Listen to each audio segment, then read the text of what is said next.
Government మార్పులో నిరుద్యోగుల పాత్ర ఎనలేనిది.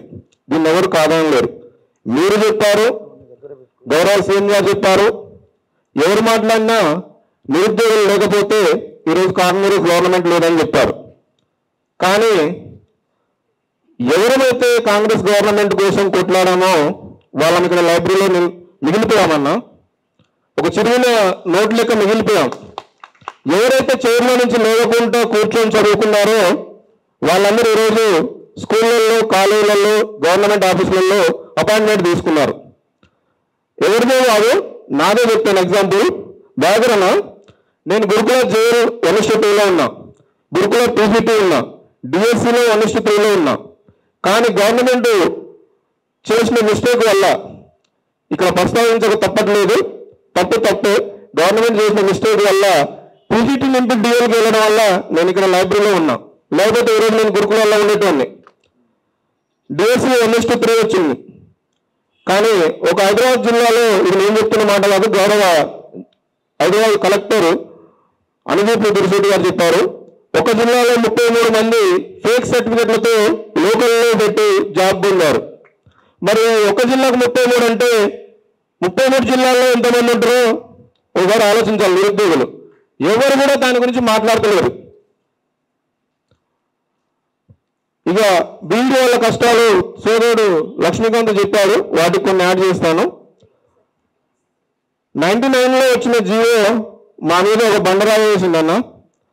అప్పుడు బీఈడీ వాళ్ళకి ఎగ్జిట్ అవకాశం ఉంది కాబట్టి ఇది ప్రాబ్లం అనిపించలే. కానీ ఈరోజు 70% ప్రమోషన్లు ఇవ్వడం వల్ల ఎగ్జిక్యూటివ్ స్కూల్ అసిస్టెంట్ వాళ్ళకు పోస్టులు మిగలడం లేదు. జిల్లాల్లో మ్యాథ్స్ అయితే పోయినసారి మొన్న ఇచ్చిన జిల్లా డిఎస్సిలో 11,000లో 2,700 మాత్రమే స్కూల్ అసిస్టెంట్లు. ఆ 2,700 సబ్జెక్ట్ వైజ్గా ప్లస్ జిల్లాల వారిగా విభజిస్తే సింగిల్ డిజిట్గా పర్మిట్ చేయడాను. ఒకవేళ 10-15 పోస్టులు 20 పోస్టులు ఉంటే వాళ్ళ అదృష్టవంతులు ఆ జిల్లాల వాళ్ళు. అది పరిస్థితి. దయచేసి మీరు ఇనిషియేటివ్ తీసుకోవాలి. తీసుకొని 99లో వచ్చిన 108 జియో వల్ల మాకు అన్యాయం జరుగుతుంది. దానికన్నా ముందు ఉన్న 505 జియో 50-50 ఉంది. 50% డైరెక్ట్ రిక్రూట్మెంట్, 50% ప్రమోషన్లు ఇచ్చేది. ఈ మధ్యన కేవీఎస్ కొత్తగా రిక్రూట్మెంట్ గైడ్లైన్స్ తీసుకొచ్చింది.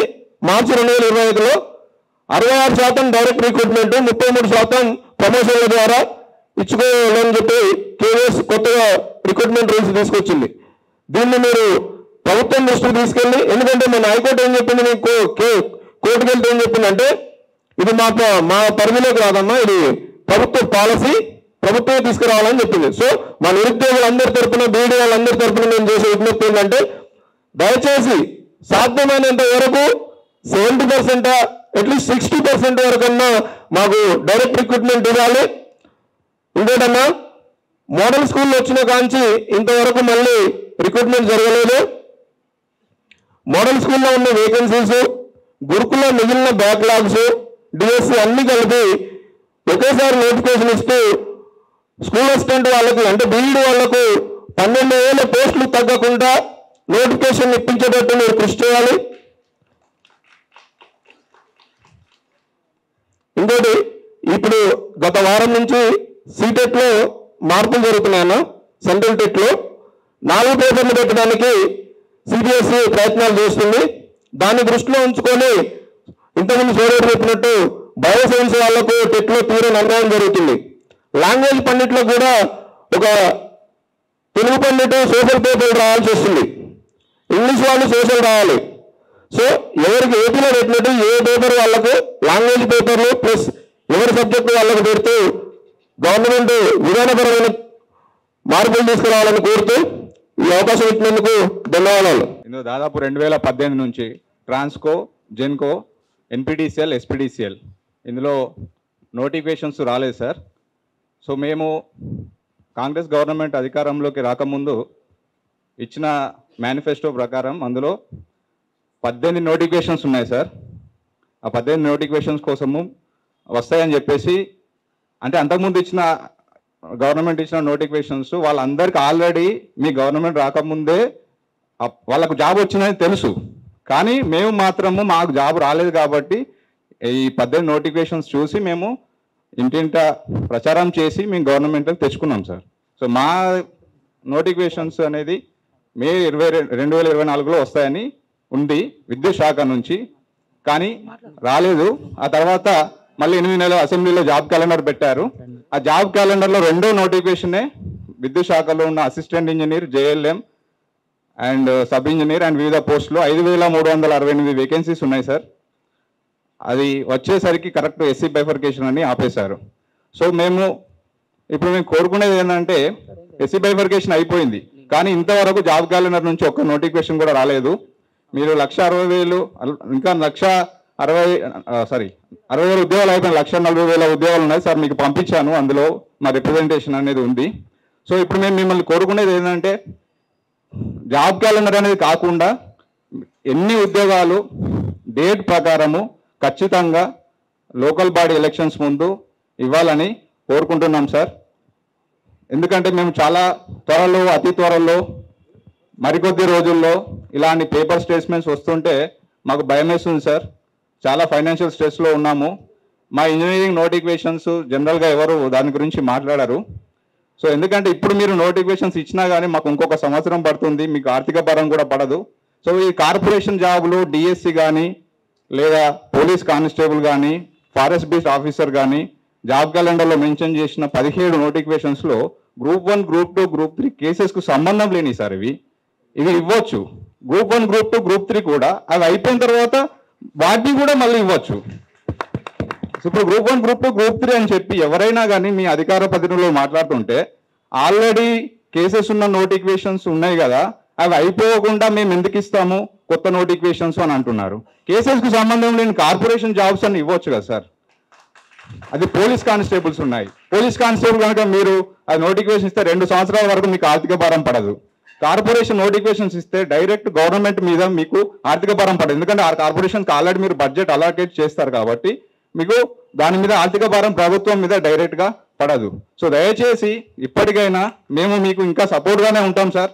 మీరు త్వరలో అని కాకుండా ఖచ్చితమైన డేట్స్తో నోటిఫికేషన్స్, ఖచ్చితమైన వేకెన్సీస్తో నోటిఫికేషన్స్ మాకు వెంటనే రిలీజ్ చేయాలి లోకల్ బాడీ ఎలక్షన్స్ ముందు అని రిక్వెస్ట్ చేస్తున్నాం సార్. గతం లోపల మేమందరం లైబ్రరీ చుట్టూ చదువుకుంటుంటే చాలా మంది వచ్చేయమన్నారంటే 3 నెలలు మీరు అందరు బుక్కులు పగకెట్టండి, గ్రామాల్లోకి వెళ్ళండి, కాంగ్రెస్ పార్టీ అధికారంలోకి వస్తే ఖచ్చితంగా మీకు అందరికీ ఉద్యోగాలు వస్తాయి అని చెప్పిర్రు. మేమందరం గ్రామాల్లోకి వెళ్ళి ప్రచారం చేసినాము. ఈరోజు చాలా మంది Group 1, Group 2 వాళ్ళందరూ కూడా ఇక్కడ నుండి ప్రిపరేషన్ అయ్యి జాబ్ కొట్టేసారు. మేము కాంగ్రెస్ పార్టీని గెలిపించుకోవడానికి గ్రామాల్లోకి వెళ్ళినాం. అయితే గ్రామాలకు వెళ్ళిన తర్వాత ఇప్పుడు 5,000 ర్యాంకు, 10,000 ర్యాంకు, నాకు 5,000 ర్యాంకు వచ్చింది అన్న Group 2. అయితే నేనేమనుకున్నా అంటే వాళ్ళ మాటలని అవసరంగా ఊళ్ళోకి పోయినా, ఊళ్ళోకి పోకపోయిందంటే నాకు 100% Group 2 వచ్చేదని అనుకున్నా. అయినా కూడా ఈ మధ్యలో మన పొంగులేటి శ్రీనివాస్ ఏం చెప్పినంటే 10,954 రెవెన్యూ అంటే VRO పోస్టులు ఉన్నాయి. గత ప్రభుత్వం అవి రద్దు చేసింది కాబట్టి ఈ ప్రభుత్వం ఖచ్చితంగా పునరుద్ధరిస్తుంది. 100% మీ అందరికి ఉద్యోగాలు వస్తాయని చెప్పి పేపర్ స్టేట్మెంట్ చూసి మళ్ళీ హైదరాబాద్కి వచ్చినా. హైదరాబాద్కి వచ్చిన తర్వాత వీళ్ళది ఎట్లా అంటే రియాసార్ ఏమో త్వరలో అని చెప్పి ఇప్పటికి 5 నెలలు అవుతుంది. మరి త్వరలో అంటే దానికి అర్థమైంది 5 నెలలు అంటే 2 సంవత్సరమా, ఎన్ని రోజులు త్వరలో అనే దానికి అర్థం. ఇప్పుడు రెవెన్యూ VROలు అవి వేస్తాడేమో డైరెక్ట్ మేము గతంలో Group 2, Group 1 ఉద్యోగాలు మిస్ అయినాం కాబట్టి ఇప్పుడన్నా ఆ ఉద్యోగాలు కొట్టుకుందామని మేము వచ్చినాము. ఇప్పుడు వచ్చేసరికి తీరా చూస్తే గత గవర్నమెంట్ రద్దు చేసింది, మేము పునరుద్ధరిస్తామని అన్నాడు. తర్వాత కొన్ని రోజుల తర్వాత పొంగులేటి శ్రీనివాస్ గతం లోపల ఎవరైతే రద్దు చేసారో వాళ్ళకి వేరే శాఖలు ఉంటారు కాబట్టి వాళ్ళనే సర్దుబాటు చేస్తాం. ఎందుకంటే రెవెన్యూ సమస్యలు చాలా ఉన్నాయి కాబట్టి దానికి ఎక్స్పీరియన్స్ కావాలి, వాళ్ళే రావాలని చెప్పి ఫస్ట్ ఎగ్జామ్ పెట్టారు. ఫస్ట్ దాంట్లో తీసుకున్నారు, 3,000 మందిని తీసుకున్నారన్న. సెకండ్ సారి మళ్ళీ ప్రపంచంలో ఇక్కడ రెండోసారి ఫెయిల్ అయిన వాళ్ళకు రెండోసారి ఎగ్జామ్ పెడతారన్న. రెండోసారి ఎగ్జామ్ పెట్టిర్రు. రెండోసారి కూడా 2,000 మంది వరకు మాత్రం రాసిరు. దాదాపు 5,000 పోస్టులు ఖాళీ ఉన్నాయి. అవన్న స్థానిక సంస్థల ఎన్నికలు పోకన్నా ముందే ఆ పోస్టులను ఇస్తున్నట్టు మేము ప్రిపరేషన్ అవుతాం. ఎందుకంటే 5-6 సంవత్సరాల నుంచి గత ప్రభుత్వం అణచివేసింది, ఈ ప్రభుత్వం కూడా అణచివేస్తుంది అన్న 100%. ఎందుకంటే మేము అసలు ధర్నాలే స్టార్ట్ పెట్టాం, బయట నోటీస్ బోర్డు పెట్టిరు అన్న. ఎంత అరాచకం అంటే నిజానికి గత ప్రభుత్వంలో చాలా ధర్నాలు చేసినామని ఎన్నిసార్లు అరెస్ట్ కావాలన్నా 12 సార్లు అరెస్ట్ చేసిన చిక్కపల్లి లైబ్రరీ దగ్గరకు వచ్చి. అంటే ఎంత అరాచకం ఉందో ఒకసారి మీరు అర్థం చేసుకోవాలి. ఖచ్చితంగా మీరు కూడా త్వరలో అనకుండా అంటే VRO పోస్టులు ఎన్ని రోజులు వేస్తాము, ఎప్పుడు వేస్తామని ఏదో క్లారిటీ ఇవ్వండి అన్న. ఇప్పటికి ఎవరి మీద అందరి మీద నమ్మకం చచ్చిపోయింది కాబట్టి మీరు డెఫినెట్గా ఏదో మాకు నమ్మకం ఇస్తారని ఆశ ఉంది. త్వరలో అని మాత్రం చెప్పొద్దు. 100% ఓకే అన్న.